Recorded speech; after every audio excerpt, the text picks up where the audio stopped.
Dans le monde complexe du commerce mondial, les droits de douane sont essentiels pour déterminer la circulation des biens et des services au-delà des frontières. Imaginez maintenant que vous vous réveillez avec des titres qui secouent l'économie mondiale. Chaque pays vient d'imposer des droits de douane réciproques sur les produits américains en réponse aux politiques commerciales du président Trump. Que se passe-t-il ensuite? L'économie américaine va-t-elle vaciller sous la pression ou va-t-elle s'adapter et riposter? Explorons cet affrontement économique aux enjeux considérables. Ces taxes sur les importations, bien que visant à protéger les industries nationales ou à générer des revenus, peuvent déclencher des guerres commerciales et perturber le commerce international. Le spectre d'un monde où chaque nation dresse des barrières tarifaires contre les États-Unis présente un scénario stimulant la réflexion, avec des ramifications économiques et politiques potentiellement dévastatrices. Les droits de douane gonflent artificiellement le prix des biens importés, rendant les alternatives produites localement plus attrayantes pour les consommateurs.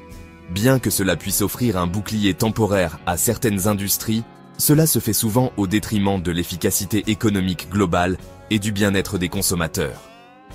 L'imposition de droits de douane peut déclencher des mesures de rétorsion de la part des partenaires commerciaux, entraînant une spirale descendante d'escalade des barrières commerciales et de dommages économiques. L'interconnexion de l'économie mondiale signifie qu'une perturbation dans une partie du système peut envoyer des ondes de choc dans le monde entier. De la désastreuse loi Smoot-Hawley de 1930 à la récente guerre commerciale entre les États-Unis et la Chine, l'histoire regorge de récits édifiants sur les dangers des politiques commerciales protectionnistes. Les enjeux élevés du commerce mondial actuel nous rappellent avec force les leçons tirées du passé, où des politiques protectionnistes comme la loi Smoot-Hawley ont causé des dommages économiques considérables.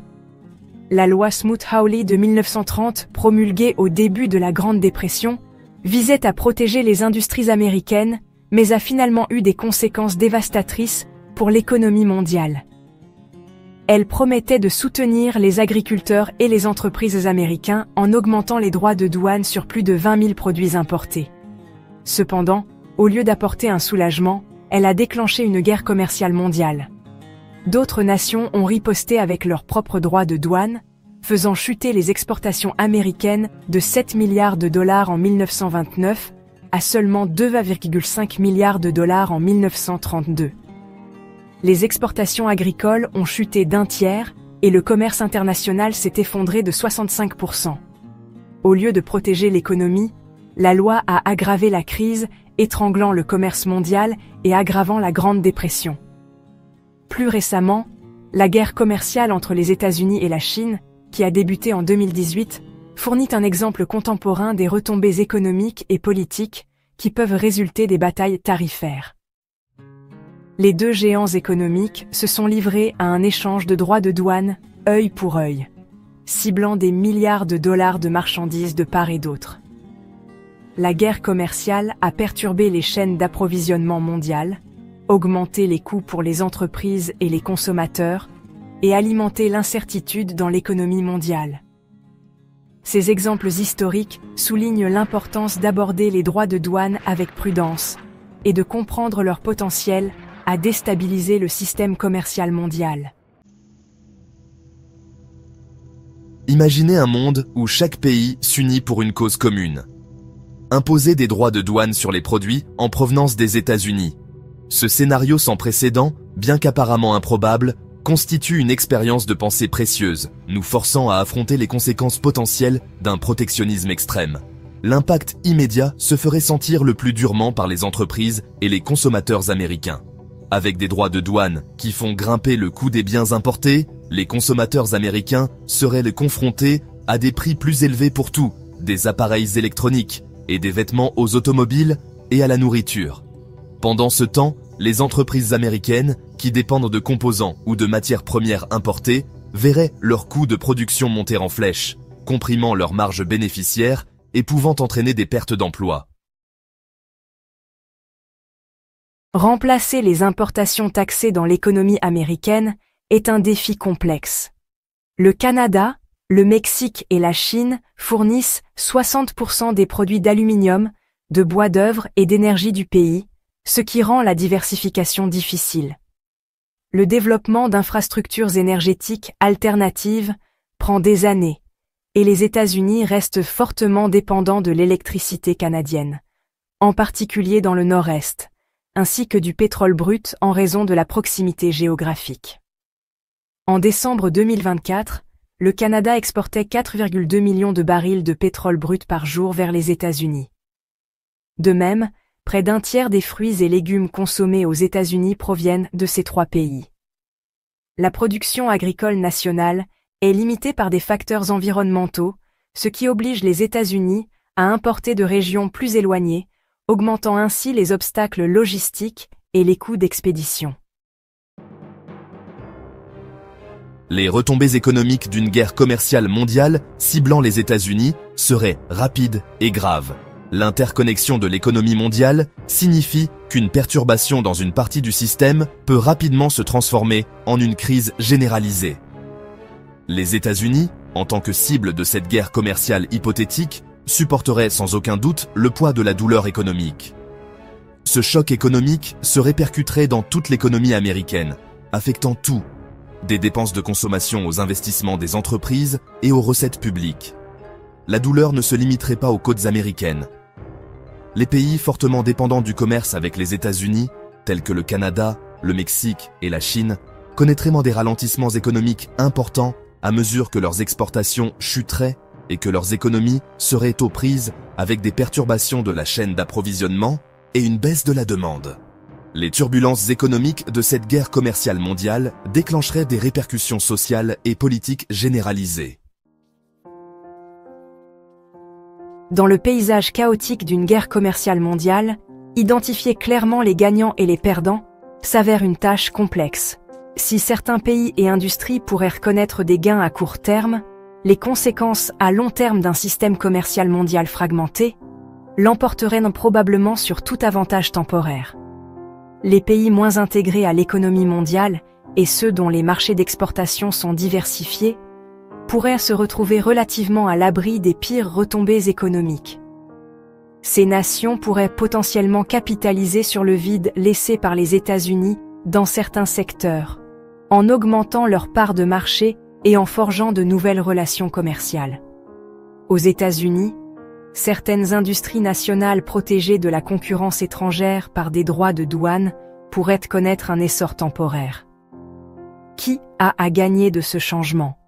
Les pays qui rivalisent avec les États-Unis dans des industries clés, comme le Brésil dans l'agriculture et la Chine dans l'industrie manufacturière, pourraient accroître leur part de marché alors que les acheteurs mondiaux recherchent des alternatives aux produits américains.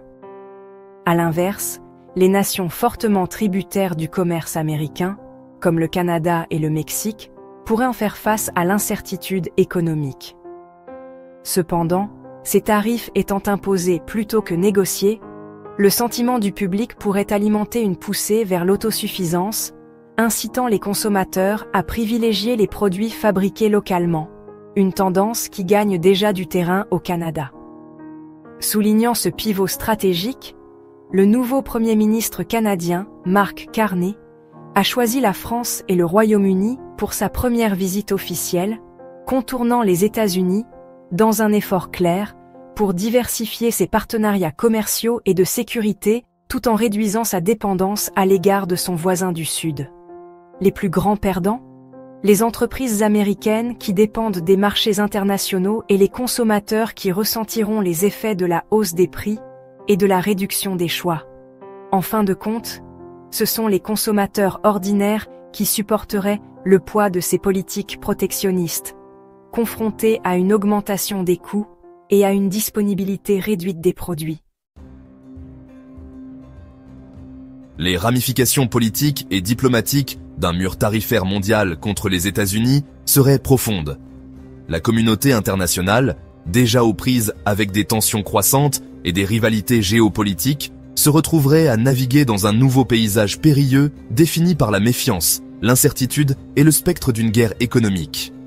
Les alliances de longue date seraient mises à l'épreuve, alors que les nations repensent leurs priorités économiques et stratégiques.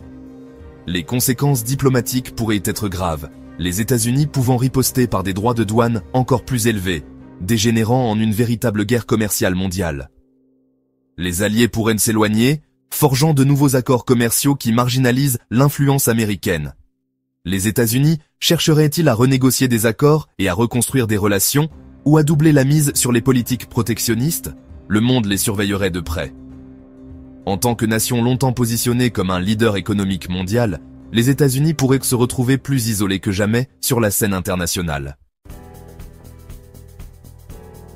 Le scénario hypothétique d'un monde imposant collectivement des droits de douane réciproques aux États-Unis met en lumière l'interconnexion de l'économie mondiale et souligne les enjeux élevés de la politique commerciale.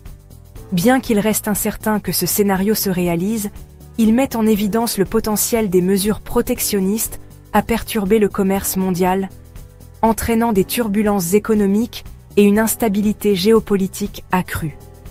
Alors que nous nous trouvons à la croisée des chemins pour le commerce mondial, il est impératif que les nations choisissent la voie de la coopération plutôt que celle de la confrontation. Le respect des principes du libre-échange, le renforcement du système commercial fondé sur des règles et la promotion du dialogue pour résoudre les différends commerciaux seront essentiels pour garantir un avenir plus prospère et plus stable pour tous. Les choix que nous faisons aujourd'hui détermineront le cours du commerce mondial pour les générations à venir. Alors, quel est le message à retenir? Les politiques commerciales sont une arme à double tranchant. Trop de protectionnisme et les économies souffrent. Trop de dépendance et des vulnérabilités apparaissent. Qu'en pensez-vous? Les nations doivent-elles privilégier l'autosuffisance ou adhérer au libre-échange? Faites-le nous savoir dans les commentaires ci-dessous. Merci d'avoir regardé. N'oubliez pas de consulter la vidéo associée à l'écran pour plus de contenu fascinant. Explorez notre chaîne pour encore plus de vidéos passionnantes. Si vous avez trouvé cette vidéo utile, n'oubliez pas d'aimer, de partager et de vous abonner à Globe Gazette pour des histoires encore plus incroyables. Votre soutien compte énormément pour nous. On a hâte de vous retrouver dans la prochaine vidéo.